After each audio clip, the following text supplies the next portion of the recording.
Radio କୋରାପୁଟର ସମସ୍ତ ଶ୍ରୋତାଙ୍କୁ ମକର ସଂକ୍ରାନ୍ତିର ଶୁଭେଚ୍ଛା। ଆଜି ସର୍ବତ୍ର ମକର ସଂକ୍ରାନ୍ତି ପାଳିତ ହେଉଥିବା ବେଳେ ଆଜି ଜଣେ ବରେଣ୍ୟ ସ୍ରଷ୍ଟା ଲେଖକଙ୍କର ଜନ୍ମଦିନ ମଧ୍ୟ ପାଳିତ ହୋଇଯାଇଛି। ସେ ଆଉ କେହି ନୁହନ୍ତି, ସେ ହେଉଛନ୍ତି ବ୍ୟାସକବି ଫକୀରମୋହନ ସେନାପତି।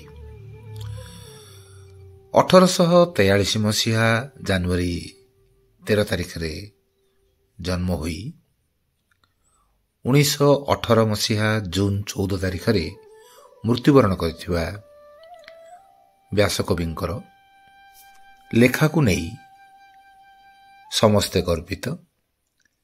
ତାଙ୍କର ଲେଖା ମଧ୍ୟରେ ପ୍ରମୁଖ ଭାବରେ ଆମେ ଜାଣିଛେ ରେବତୀ,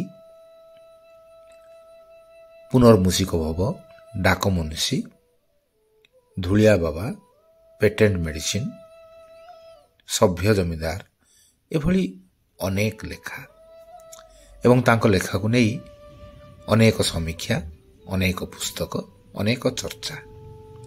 ତେବେ ଆଜି ତାଙ୍କର ଜନ୍ମଦିନ ଅବସରରେ ଆମେ ତାଙ୍କ ପିଲାବେଳ କଥା ଟିକିଏ ପଢ଼ି ଶୁଣିବା। ଏଇ ଯାହା ଆମେ ପଢ଼ୁଛେ ତାହା ୱିକିପିଡ଼ିଆରୁ ଗୃହୀତ ହୋଇଛି। ସେଇଠୁ ଆମେ ପଢ଼ିବା, ତେବେ ଜାଣିବା ତାଙ୍କର ପିଲାଦିନଟା କେମିତି ଥିଲା।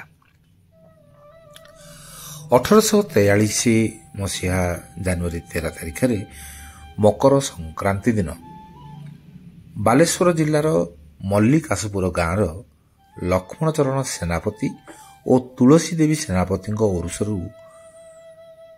ଜନ୍ମଗ୍ରହଣ କରିଥିଲେ। ତାଙ୍କୁ 1 ବର୍ଷ 5 ମାସ ବୟସ ବେଳେ ତାଙ୍କ ପିତା ଲକ୍ଷ୍ମଣଚରଣ ସେନାପତିଙ୍କର ମୃତ୍ୟୁ ଘଟିଥିଲା। ଏହାର ମାତ୍ର 14 ମାସ ପରେ ତାଙ୍କ ମାତା ତୁଳସୀ ଦେବୀ ମଧ୍ୟ ଇହଧାମ ତ୍ୟାଗ କରିଥିଲେ। ବାଲ୍ୟକାଳରୁ ତାଙ୍କର ଲାଳନ ପାଳନ ଭାର ତାଙ୍କ ଜେଜେମା ସମ୍ଭାଳିଥିଲେ। ଫକୀରମୋହନଙ୍କ ପ୍ରକୃତ ନାମ ଥିଲା ବ୍ରଜମୋହନ। ବାଲ୍ୟକାଳରେ ସେ ପ୍ରାୟତଃ ଅସୁସ୍ଥ ରହୁଥିବାରୁ ତାଙ୍କ ଜେଜେ ତାଙ୍କୁ ଫକୀରମାନଙ୍କ ପାଖକୁ ନେଇଯାଉଥିଲେ। ସେହି ଫକୀରମାନଙ୍କ ସମାନାର୍ଥେ ତାଙ୍କ ଜେଜେମା ତାଙ୍କ ନାଁ ବଦଳାଇ କରିଦେଲେ ଫକୀରମୋହନ। ଫକୀରମୋହନଙ୍କର ଦାଦା ପୁରୁଷୋତ୍ତମ ସେନାପତି ଅତ୍ୟନ୍ତ ଈର୍ଷାପରାୟଣୀ ବ୍ୟକ୍ତି ଥିଲେ। ସେ ଫକୀରମୋହନଙ୍କୁ ପାଠ ପଢ଼ିବାର ଅନୁମତି ଦେଉନଥିଲେ। ଫକୀରମୋହନ ବାଲ୍ୟକାଳରେ ସବୁବେଳେ ଅସୁସ୍ଥ ରହୁଥିବାରୁ ସେ 9 ବର୍ଷ ବୟସରେ ଫଳା ଶିଖିବା ଆରମ୍ଭ କରିଥିଲେ। ପାଠ ପଢ଼ି ପଇସା ଦେବାର କ୍ଷମତା ନଥିବାରୁ ସେ ଶିକ୍ଷକଙ୍କ ଘରେ କାମ କରି ପଢ଼ୁଥିଲେ। ବିଦ୍ୟା ଆହରଣ କରିବାରେ ସେ କେବେ ସନ୍ତୁଷ୍ଟ ନଥିଲେ। ଯେତେ ବିଦ୍ୟା ଅଧ୍ୟୟନ କଲେ ବି ସେ ଆହୁରି ଅଧିକ ଜ୍ଞାନ ପ୍ରାପ୍ତ କରିବାରେ ଲାଗୁଥିଲେ।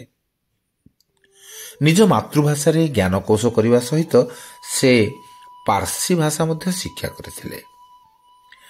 ପିଲାଦିନେ ସେ ଶ୍ରମିକ ଭାବରେ ବାଲେଶ୍ୱରରେ ଥିବା ବନ୍ଦରରେ ମଧ୍ୟ କାର୍ଯ୍ୟ କରୁଥିଲେ ଏବଂ ସେଠାରେ ସେ ବଙ୍ଗାଳୀ ଓ ସଂସ୍କୃତ ଭାଷା ମଧ୍ୟ ଶିକ୍ଷା କରିଥିଲେ।